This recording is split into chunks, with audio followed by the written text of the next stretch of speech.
Tuko na mama yake Hamisa na ni moja kati ya watu ambao pia wamehudhuria leo huba ya Clouds. Mama, kwanza hongera kwa siku ya leo. Asante sana. Huu ni mjumuiko wa kina wanawake, labda pengine siku ya leo ungeizungumziaje baada ya kupata invitation kutoka kupitia Clouds? Nimefurahi sana kukaribishwa, nimeona kama ndio Clouds imenitambua kama mama, pia kama mwanamke. Nimefurahi sana, nimefarijika. Umekuja peke yako, tulitarajia tungemwona Mama Fantasy pia umeongozana naye. Mama Fantasy ishi naye tena, sasa ni mke wa mtu, nilishamuozesha, nyote mnajua. So ishi naye tena. Kwa permission inatoka sehemu nyingine. Yeah. Kitu kikubwa ambacho leo anakisisitiza ni kwamba adui wa mwanamke sio mwanamke. Kwako wewe, kwa experience yako, muda ulioishi, umekuwa kwenye mitandao, unaamini wanawake sio maadui tena kama ilivyokuwa mwanzoni? Unajua ni jinsi gani unavyochukulia. Kama unachukulia mwanamke ni adui, basi atakuwa adui, lakini mimi napenda kila mtu. Kwa hiyo kwa upande wangu mimi sijawahi kuwa na maadui, kwa hiyo namshukuru Mungu. Watu wengine wanaweza kuwa wanadhani ni maadui zangu, lakini mimi sina adui. Mimi nampenda kila mtu. Wewe unahisi kuna watu wana uadui na wewe? Unajua pia ukishakuwa kwenye yani unajulikana.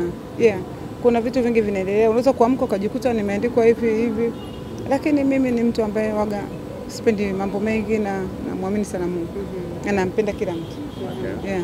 Mungu ni mama ambaye entertain sana mitandao, kwa maana ya watu wanavyo comment mtandaoni, sio vitu ambavyo vinakuumiza sana. Ni kwamba uliamua tu kwamba sasa mimi sitaki kuweka akili yangu sana mitandaoni, au unaona vinakuumiza lakini unakaa kimya?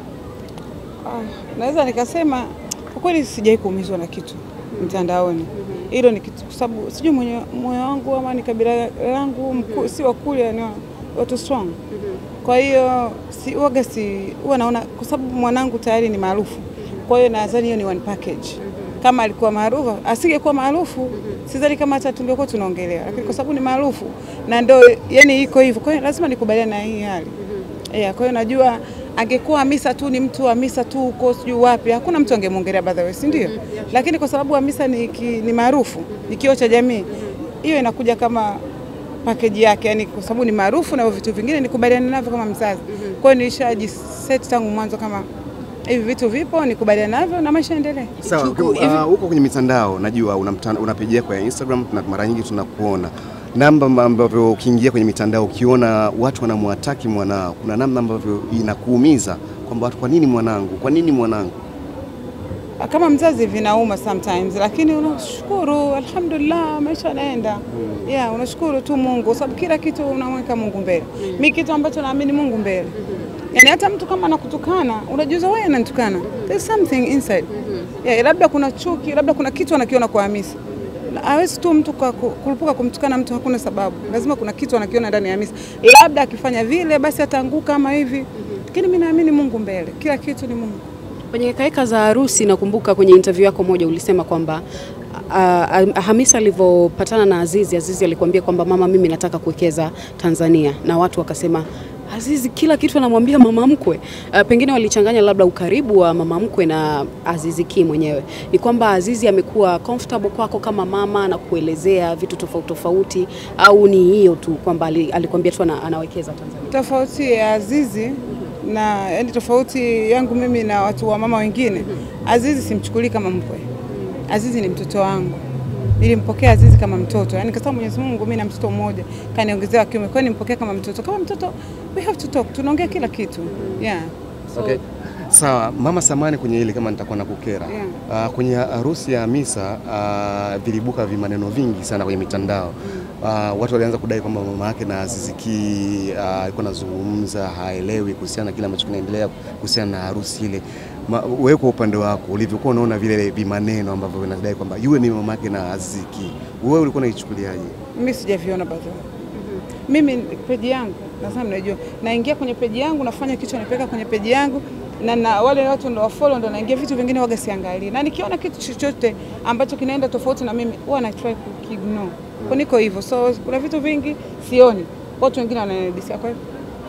Recently kumekuwa na story kuhusiana na Rushaina na kile alichokizungumza kuhusu Hamisa, na tukaona kuna screenshot ilikuwa inasambaa kwamba anamuomba msamaha Hamisa na anasema kwamba mama alinipigia simu na Mwijaku alinipigia simu. Ulizungumza na Rushaynah kuhusiana na kile kilichoendelea? Kuliongelea hilo, naweza kupata next question ili niondoke. Yes,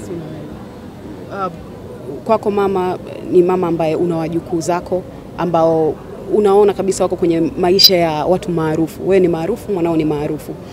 Unatamani waje kuwa kwa namna gani? Yani wakae mbali na mitandao au hata wakiwa mitandaoni unahisi wamefuata roho ya bibi yao? Wajukuu zangu kwanza namshukuru Mungu, alhamdulillah, ni watu wana akili sana. Wanajitambua, especially Dylan ana akili sana. Yeye anaweza kukaa naye kuongea naye kwa sababu labda unaongea na mtu wa miaka 40 30. Kwa hiyo najua wenyewe watachoose njia wanayoitaka sahihi kwa sababu nawaamini. Nimewalea vizuri kwa sababu muda mwingi nakaa nao mimi. Kwa hiyo ni watu ambao najua watakuwa mbele, watachagua wenyewe watakuwa maarufu ama mtu kama Fantasy sidhani kama atakuwa maarufu. Dylan anaweza, Fantasy sidhani. Dylan labda, lakini sioni kama kuna mtu kati yao atakuwa maarufu. Nadhani ni watu wanataka concentrate na maisha yao mengine tofauti. Mama, kwa kumalizia tu, niliona comment yako unamjibu. Okay. Niliona comment yako unamjibu mtu aliyekuuliza nimeona kama umepungua ni kisukari mama, mtu ambie, ukamwambia nimefanya surgery, ndawapa namba ya daktari na sitaki niulizwe tena. Ni aina gani ya surgery uliofanya? Nadhani nilijibu pale na niliwaambia na nitafanya interview kwa ajili ya kuelezea hilo, sio leo. Leo nimekuja kwa ajili ya kusupport wanawake wenzangu. Lakini muonekano huu ni kutokana na surgery uliofanya? Nimesema nitaongelea next time. So leo. Hapo mama, nikupongeze pia kuhudhuria pia leo siku ya Huba Huru, ni event ambayo pia inahusu akina mama. Kama mama ambaye una mtoto ambaye ni star, anazungumziwa kwa mambo mazuri na mabaya pia. Neno moja kuhusu watu ambao wanamzungumzia mwanao, na kama mama ambaye mwanao ni star pia, vitu gani unachukulia hasa unapoona vitu vinaenda against tofauti kuhusu mwanao? Mimi kwanza wasichana naambia wafanye kazi. Tuache maneno. Waache shortcut. Fanye maneno. Unajua watu ambao hawamjui Hamisa ndio wanaomuongelea kwenye mitandao. Watu wanaomjua Hamisa ni mwanamke hodari, mwanamke anayefanya kazi. Kwanza mimi mwenyewe na mwanangu niko very proud. Sio kusema na kwa sababu ni mtu wangu. Yaani Hamisa akipewa kazi anafanya kazi. Labda mngeweza hata kuuliza kwenye makampuni ambayo amefanya nao kazi. Ni mtu ambaye ameconcentrate na kazi.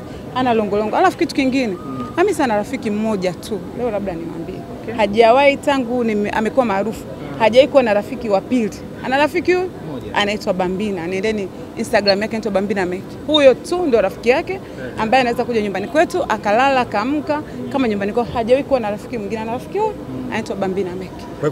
Kwa maana hiyo kwamba Rushaynah kwa shoga yake. Sitaki kuongelea hilo, nimewaambia Hamisa ana rafiki huyu mmoja. Juzi alizungumza yeye mwenyewe akasema kwamba watu wampumzishe basi kwa sababu amekuwa akimsema sana na mara nyingi wewe unataka kupumzishwa. Alizungumza hicho kitu kama mama pia huko unamshauri nini hasa unapopitia situation kama hizo? Subra. Kila kitu kinapita. Alafu kama mitandaoni vitu ni siku mbili siku tatu wameshasahau watu. Basi mama ukapumzike. Nashukuruni sana.